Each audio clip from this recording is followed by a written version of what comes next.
So I've made a few videos that go in depth when it comes to creating a virtual machine instance. For those who are not too interested in spending, the next 40, 50 minutes going through all the different options when it comes to creating a VM, I'm going to go ahead and create a quick video that will give you a quick overview on how to go ahead and get started with creating a virtual machine on Compute Engine. A lot of it's pretty intuitive, but I'll go ahead and try and explain the bits that will probably need to be explained. But if you want an in-depth video, please check out the series I created on creating a VM instance. It is quite long, and it synthesizes a lot of my knowledge to this point of reading the docs and kind of experiencing and playing around with the Compute Engine. Without further ado, let's get to it. So on your Google Cloud Console, navigate to using the sidebar and head to Compute at the bottom and go to Compute Engine and select VM instances. So this is the first time creating a virtual machine. This should be an empty screen for you with the ability for you to either import or create. So we're going to go ahead and create. All right, so the first important thing to notice is that we have 3 columns of information. We have either the ability to create a new virtual machine and apply our own custom configurations, use an instance template, which can be applied to several different machines, or go to the marketplace and use some ready-to-go solutions that have been provided by trusted vendors. On the far right over here, we're given a price estimate that depends on the different components for our virtual machine. Certain resources may cost more, some may cost less, some may be more available and therefore cost more, some may be less available and cost less. So there are a lot of things that may change the pricing of your VMs. So typically we'll go ahead and give a virtual machine a name. Let's say we're making a WordPress instance, WordPress VM1. You can name it whatever you want, but be consistent with it because inconsistent naming will come in and bite you in the back later on. We can go ahead and select the region and zones. The selection of a region is more important than you typically think. It's not really about just where you're going to throw your instance. A lot of things like latencies come into effect. Things like regulations of where your data is going to be stored and where it's going to be processed comes to effect. So, and also Google only has certain resources in certain regions. So wherever you choose to have that virtual machine, just know that perhaps a database, let's say like Firestore or data store that you may want to use may not be available in that region. So latency may increase because you may have to look at a different region. Zones are just simply the different parts of your data center. So regions can be thought of as data centers. Zones are just your different parts within your data center. And when it comes to creating a Compute Engine VM, you get to create them in different zones. So a VM can be allocated to one particular zone. One thing to note about pricing is different regions also have different prices. So what you find is, at least from my experience, South America is the most expensive and US Central is typically the least expensive. Everything in between, like Asia and Europe, tend to be in between, especially Europe. So you can play around with that and kind of figure out what you want. Once again, you have to figure out, hey, where are my customers, where are my resources? I'll need them close. Do I need them close together? How can I balance out price versus latency? Those are organizational decisions you need to make. All right, cool. Machine type. This is where I like to go crazy, but I just don't have the money. So obviously, you have to create one that fits your budget, but also meets your requirement. Once again, it's a battle between latency and performance against price. You can go crazy and create so let's select a region that has a very insane machine type. Like your Central, you can create a machine that has 160 vCPUs and almost 4 terabytes of RAM. This is unbelievable stuff, but yes, you're gonna pay for that $12,000 a month, and that's after the sustained use. So if you use it consistently for 30 days nonstop, you will get $5,000 a discount. Otherwise, it will cost you about $18,000. Man. Anyway, let's drop it down to something reasonable. 1 vCPU, whatever it is. Within the machine type, you can get to customize the ratio between cores and memory. But remember, increasing this will change the pricing. So one thing that's important to notice about regions is certain regions give you a set of configurations that can work with certain things like CPU platforms. So for instance, if we're in Taiwan, we get to use Skylake, Broadwell, and Ivory Bridge CPU platforms. But if you go to Mumbai, well, we only get Skylake and Broadwell. So regions are important once again, right? Let's drop that down to something reasonable here as well. All right, cool. GPUs. Once again, GPUs are also regional resources. So in Mumbai, for instance, you cannot use GPUs. Let's go to somewhere more compatible like the US Central, and we get the chance to use GPUs. Once again, GPUs are related to the number of cores you have. So more GPUs you have, the more dies that you have to use. So the more cores you have, the minimum number of GPUs you have to use. So the minimum number kind of increases just a little bit. So now you have to use at least 8 of them. And GPUs are not cheap, as you noticed. If we're using 8 NVIDIA Tesla K80s, we'll have to pay about $2,000, $2,600 a month. If we use, let's say, the virtual workstations, I have to select that. Not only is it more expensive, but now I have a grid license fee that I have to pay. One thing to know about GPUs, these are not your typical GPUs that you go and buy for your desktop, like your GTX or whatever it is, 1080, 1070. You know, these are optimized for cloud operations in data centers. So they're highly performant and still can do pretty much all the same workloads that you typically use at home. But these ones are typically meant for use with large CPUs, large workloads that are high availability. All right, let's return to our basic view and let's select something a bit more sane. Otherwise, I'll totally destroy my pockets, and let's get rid of all those GPUs that we chose to use. That's a lot better. All right, boot disks. Boot disks are simply the selection of operating systems that we're going to be using. Let's go ahead and select one of those. So you get OS images, we get application images, custom images. So if you have images that we've been working on and want to supply to GCP, we can upload them over here. If you have existing disks from other, let's say, virtual machines that are currently running, we can use those. Also snapshots that we may have taken, we can also go ahead and use those. So typically, if you want to go ahead and create one from scratch, you can go ahead and select a pre-configured, let's say, Linux one.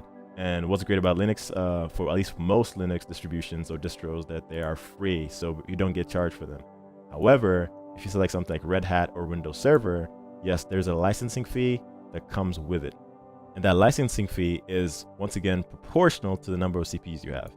So that will go up if you change the number of CPUs you have. So there's a lot of interplay between CPUs, regions, GPUs, all these other things. So it's important to kind of take note of this kind of stuff. Let's select a boot disk that is cheaper. So a Debian, obviously that's free. So Debian 1, CentOS, those are free. Ubuntu, those are all free for us to use. If you want to deploy containers on your virtual machines, you can select that. And what that allows you to do is the moment your virtual machine gets initialized, it pulls a container from a particular container registry that you define over here, and you get to select a set of container optimized operating systems as your boot disks. Let's say select one of these, and it'll tell you, hey, this is currently configured with this Docker version. So you can run these Docker containers in the manner in which you want. We can select the type of disk we want, an SSD, and also the size. We can say like, hey, we want a terabyte of SSD, and bam, we're good. This not only applies to container optimized operating systems, but it can also apply to regular operating systems like your Debian. So you can make 1,000 or 10,000 if you want, or 10 terabytes of SSD. We're kind of crazy like that, and have this going. Nice. So I guess you get the point of OS images and everything. By the way, you can create a shielded VM. And so the idea behind the shielded virtual machine boot disk is you get full control over the boot process that happens. So for the most part within VMs, when you just select these typical OS images, you only have limited control over the operating system. But when you have a shielded virtual machine, Google assures you through the use of things like secure boot and very intricate services that monitor your secure boot that prevent things like root hacking or kernel-based malware. Shielded virtual machines may be something that you may need, and so when you click that, you get a whole set of different application images which may be to your benefit. So a whole set of OS images which may be to your benefit. So let's just go back and unselect that, and let's get this down to something reasonable. Awesome. This price, let's drop that down again. Identity and API access. Once you create your VM, you'll probably need access to different resources in Google Cloud. You have the ability to restrict or authorize that access by the use of different service accounts.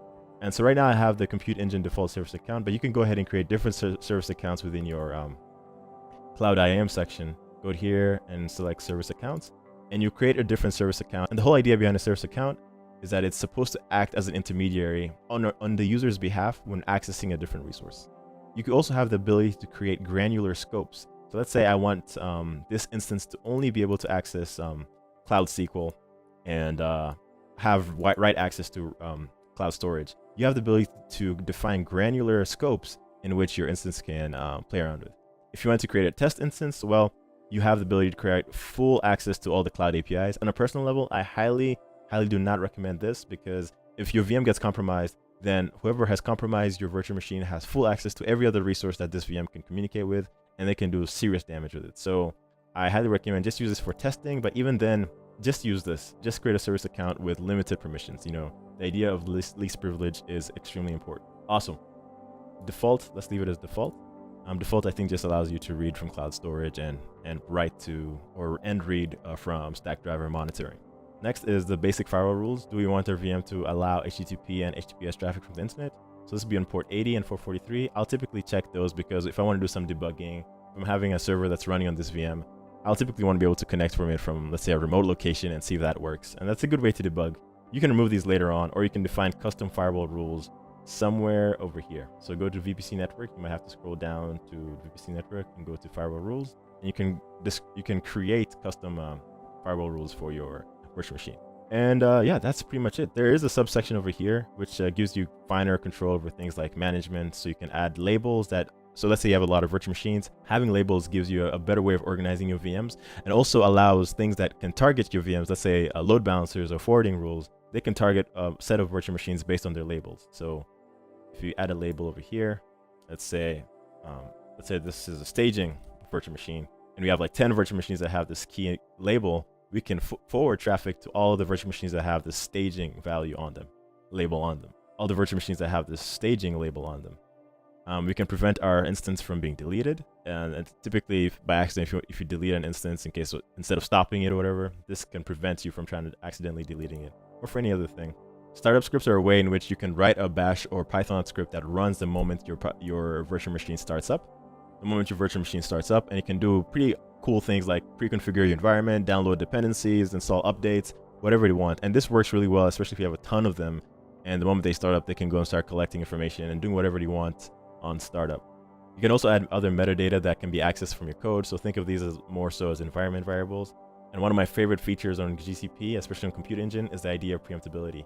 And so preemptability simply says that Google says, hey, listen, we have spare capacity running, and we can give it to you, but we're going to remove the whole availability aspect. So you can only run for a maximum of 24 hours, and we can take it away from you at any point. So we're going to give it to you, but we're going to offer it at a much, much, much lower cost. So if you turn this on, so let's just look at the price now, 24 bucks. If we turn this on, man, $7. That's how crazy it is. But the only issue is, hey, it can go at any time. And from my experience, preemptible VMs, they've lasted for quite a bit of time. So you can get some good work done. But the problem is, the moment you turn this on, you forfeit a lot of the availability options that Google has to offer. One is automatic restarts. If you have a preemptible VM, your instance will not be automatically restarted when it goes down. And the second thing is, when Google schedules maintenance and that particular node that your VM is running in is scheduled for maintenance, you don't have the option of migrating the VM to another part. So let's say you have a news website that is highly available, that needs to be highly available. If you have it as preemptible, well, it can be turned off at any point, but you don't have the option of migrating that virtual machine to a different part of the data center such that the maintenance does not affect your VM or your content. So I'd leave this on if this is something that's recommended. So a lot of the Google recommended stuff, I'd leave them on. For security, we spoke about the idea of shielded VM. So once you select your shielded VM images, you have the ability to select all these different things to turn them on. So that's something you can consider. So with SSH keys, if you're a large organization and you're very, very particular and careful about security, you can set particular SSH keys on a virtual machine such that certain users with certain private keys have access to that. The problem with that is the moment you do that, a user cannot simply just SSH into this virtual machine. They must have that private key on their computer or in a mutual location such that they can access this. So use this at your own peril. I typically don't, but if security is a big thing, this may be something that you want to consider. So we already created these boot disks that will house our operating systems and core functionality of our VM. We can now create new disks, additional disks that now may act as mount points. So they could be part of your NFS, maybe you're storing images or storing files or whatever it is. You have the ability to go ahead and create new disks. And what's awesome is now you can actually add things like local SSDs, which have massive improvements in things like IOPS limits. So look at that. That's almost, dude, that is I don't know what that is. That's like 100 times the performance, right? Something like that, which is pretty crazy, but you do pay for that. You can only have a maximum of 8, and local SSDs, the difference between a local SSD and a simple SSD is that local SSDs are physically attached to the node that your VM is running on. So you can already imagine the reduction in latency, and that's why you can have such really, really good performance from these, but you do pay a price. It's not that much, 30 bucks a month.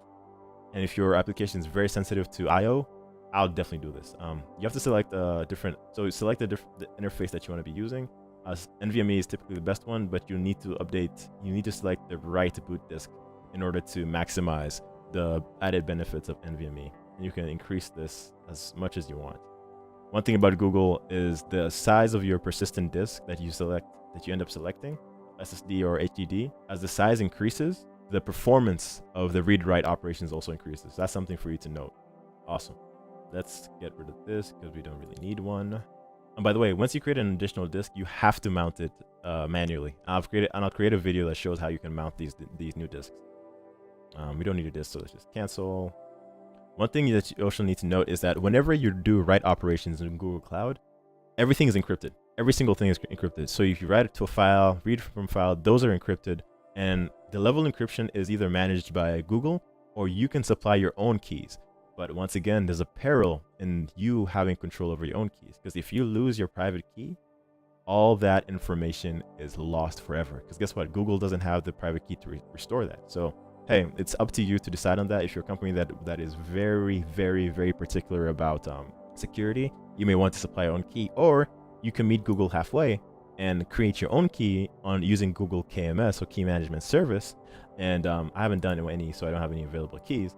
And so Google will have everything, store everything for you, but you've had the ability to create them, and you can be assured that they're secure, at least for the most part. So when it comes to networking, you can create network tags, and these network tags in particular apply to firewall rules. So in our case, if you have this WordPress virtual machine, we can create a WordPress tags and cater our firewall rules to these tags in whatever way we want.